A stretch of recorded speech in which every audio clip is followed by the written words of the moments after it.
Hi, welcome to the AZANIA edition of The Throne Room with the iconic intellectual indispensable Queen Mother.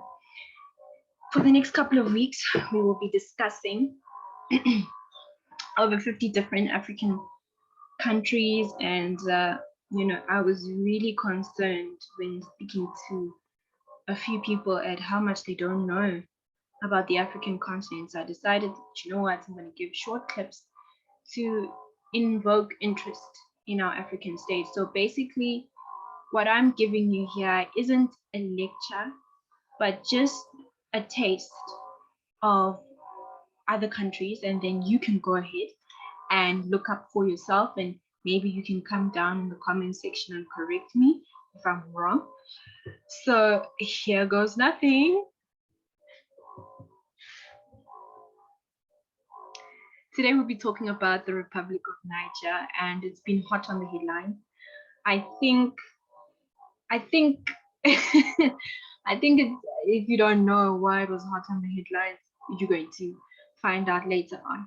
Before we get anyway, I like to listen to a country's national anthem because the anthem of a country gives you a picture and an understanding of the vision that the country has for itself and what it seeks to achieve. So listen carefully, even if you can't speak French, just pick out words that you see in the lyrics that are familiar in English. You're going to see a couple of words that you're going to be like, oh, this looks like the English word. And just write those words down and you'll begin to understand what is the vision and the mission of Niger.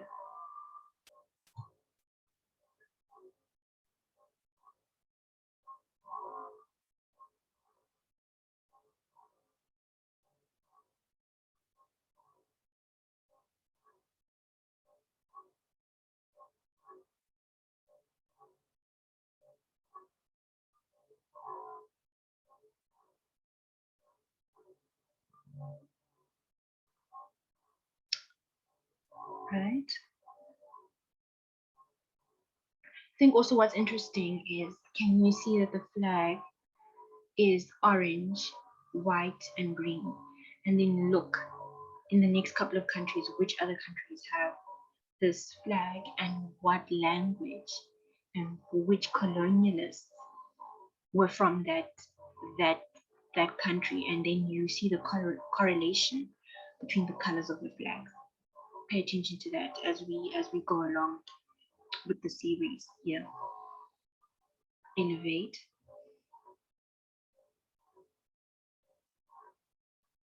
Eternal.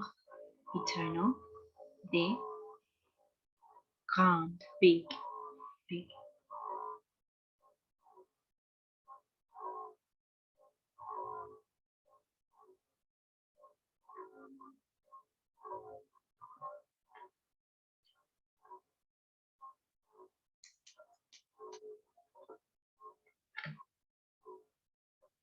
Yeah.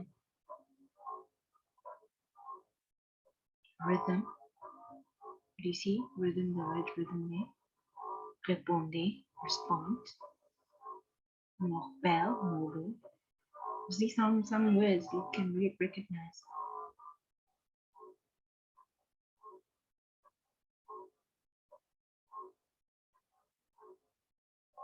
Great. So I hope you were able to pick up a few words that were being sung in French, that that were in the lyrics of the anthem. So we saw glory, we saw Nobel, we saw eternal, all that kind of stuff. So Niger has been on the news because of gunmen on motorbikes that raided the village and killed at least 137 people. And another interesting thing about Niger is that they recently had an election and they elected Mohamed Bazoum. He won with landmark votes, according to BBC. Now, let's talk about the geography of the country. So, Niger is a very interesting country. It's a landlocked West African country, and it has around about 7 neighboring countries. The ones that I can remember are Mali, Chad, Burkina Faso, Benin, Nigeria, Algeria, and Libya. I think, have I said Chad? And Chad too. If I repeated, I'm sorry. It is the 6th largest country in Africa, and it has the 3rd longest river, and that is the Niger River. Interesting thing about this river, guys, is that the river itself, the river doesn't flow straight to the Atlantic Ocean. It actually curves into Mali, and Nigeria and the other states instead of going straight to the Atlantic. And it's 4,180 kilometers approximately. Another interesting thing about Mali is that it is a desert. It's got desert areas, and it's got a mountainous area called the A Mountains and high plateaus. People often love to come here to to Niger on the sand dunes to test the abilities of their cars on those sand dunes. So if you're looking out for something to do in Mali, I think that's something you should do. It's got several administrative regions, but I've said 8 here because it's debatable, because there's some legislative things, administrative things of the state that happen in Niamey. And so the 8 administrative regions are Agdes, Difa, Dosso, Maradi, Tao, Tilabri, and Zenda. And the 2 major cities in the country are Zenda and Niamey. Now we're going to look at the history of the country. And I think here's the thing, once you know the history, you are able to kind of predict the future and understand the present of a country. Do you know what I'm saying? Like with anyone, to understand yourself, you need to know where you come from. So let's look at Niger from when they became independent from the French colonialists in 1960, and they elected the president, what's his name, Hamani Diwari, and then they really lived through that time, and they got to a point where there was a drought in the country, and we can never know if this drought was the reason for the coup that was done by Lieutenant Colonel Kunche. He did a military coup d'etat, and in 1987, the same thing happened.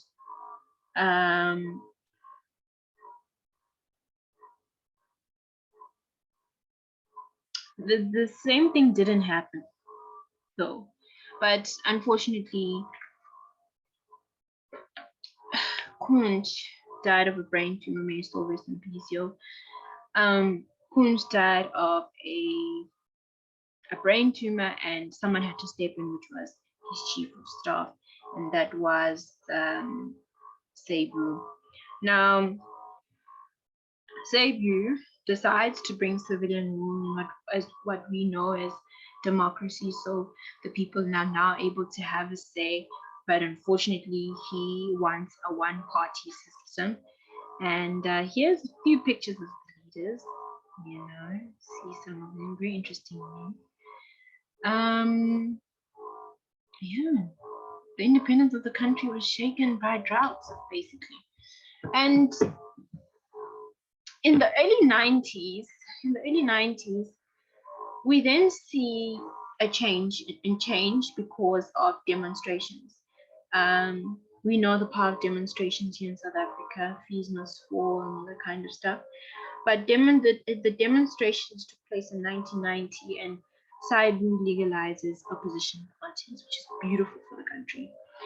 And then there's rebellion by the Tuareg people. Now, what we need to know is that the Tuareg people aren't really only in Niger, but right now we're just going to view them as people who only live in Niger, but they spread across the West African region. And then they go through a constitutional referendum, and they have a transitional government which is led by Salifu, very intelligent man, well respected in African politics. And Then another set of elections is held, and we have Osman. Osman now becomes president of Niger, and a ceasefire in 1995 is declared on the Tuareg people because, well, things got really intense. Then in 1996, another coup happens. But when this person, when Main Nasera comes into power, he then bans political parties. And people were optimistic that he might lift the ban, but he instead bans them. And then 1K comes into the picture in 1997, following the assassination of Manasara, allegedly by his bodyguards. Yikes. And in 1999, they reversed the powers of the president, and Tanja is voted in as elected president, which is very interesting. Now, some of you know how much I love animals. I really adore animals. Like, they make me happy. So we can't get past this without talking about it. In 2001, Niger decisively took action and banned the hunting of wild animals. And as we speak, it's illegal to hunt even lions, giraffes, or hippopotamus. The Defense Force as well, in 2002, asked for an increase in pay, which is very interesting because in most countries, the first group of people that you put first in terms of your workforce is the Defense Force, because what's a country without security? And in 2003, the Bush administration, or should I say the USA, claims that Iraq and Niger have a uranium deal. Now, this is a big deal because uranium plays a big part in nuclear. And as we all know, the biggest scare, and let me not take it for granted, that as all international studies students know, nuclear war is like the next big issue and something that we're trying to prevent. So when you have a country like Niger making partnerships with Iraq, you can be a little bit paranoid. But in 2004, those claims were found illegal. I mean, not illegal, they were found unfounded. There was no evidence as to a deal between Niger and Iraq for uranium. And in 2004, finally, there's the first ever election. In Niger, they had an election, like a proper legitimate election, no military coup, no coup d'etat. And Tanja is voted in for his second term.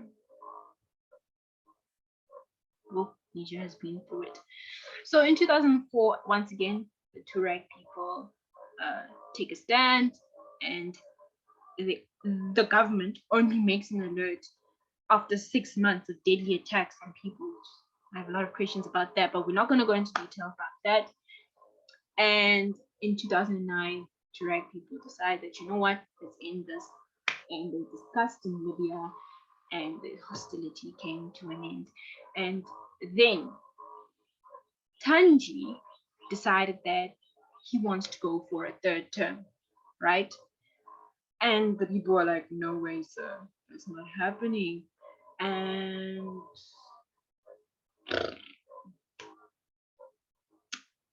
that was pointless because he got his third term. He reigned for 3 years. And then it took another coup in 2010, led by Salou, in which then just led to the African Union just basically saying, guys, fix your problems, we're suspending you. So Niger got suspended from the African Union, and in 2010 March, Salou decided that, you know what, I'm going to bring Niger into, a new democracy and whatnot. And once again, they're faced with a food shortage. 7 million, affecting 7 million people. 7 million people were affected by a food shortage in Niger. How tragic. I could go on and on, but we just need to look at the politics. On theory, on paper, besides all that you know and what I've just taught you, shown you, Niger is a secular democracy. So the people do vote. We just saw this year, they voted in a new president, landmark votes. We never know if that's true, but that's the fact. And in Niger, they do have a multi-party system. So they've moved from the one-party system when we started, and they have the Rally for Democracy of Progress. I'm helping you so that when you're at a dinner table, you know what people are talking about. It's called the Rassemblement pour la démocratie et le progrès. They have the Parti Nigérien pour la démocratie, le socialisme et le socialisme. They have the Convention démocratique et sociale. They have Mouvement National pour la Société Développement. They have Alliance Nigérienne pour la démocratie et le progrès. And finally, they have Movement Démocratique Nigérien pour Fédération Africaine. Hectic. Yes, if you're going to go to Niger, you have to know a little bit of French. I can only go as far as greeting and saying Je m'appelle Tekuzu and j'habite Afrique du Sud. So I think I'm safe if I need to leave the country. But let's look on what's important and what actually I wanted us to focus on.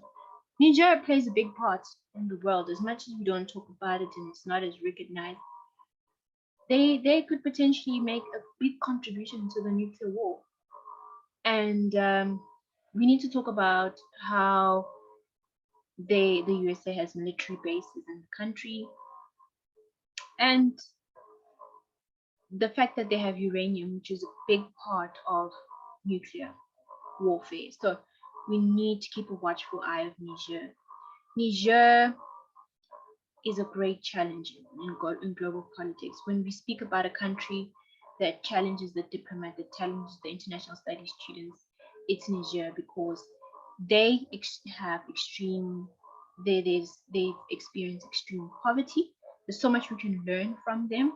They know they deal with influx of refugees from the unrest in Mali and Nigeria, and they, because of where they're situated, they face a potential risk of climate shock. Like, they're hard hit by climate change and deteriorating security, which we've of course seen with the shooting of 137 at least. So we don't even know how many people, but at least 137 civilians. So it was a great pleasure. It was a great pleasure teaching you guys. It's not much. It's just a small snippet into, an African country that people don't know.